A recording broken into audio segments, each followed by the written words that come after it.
nii positiivne, kui alguses tundub.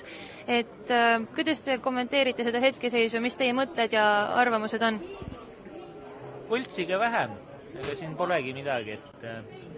Mille alusel te seda niimoodi siin väljendate? No see on ju kõigile teada. Kuidas see häälte võltsimine käib siis? No seda ei saa ju, keegi ei saa ju seda tõestada. Aga nii see on. Väidate, et võltsitakse ja siis keegi ei saa seda tõestada?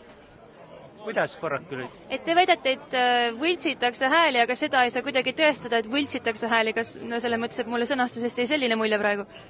Ei, seda ei saa tõestada ja selle peale mängitaksegi. Kas te saate rohkem spetsiifikasse minna?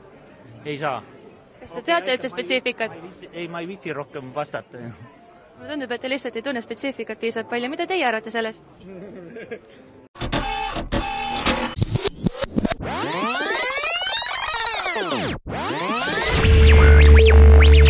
Meil on Eestile plaan B.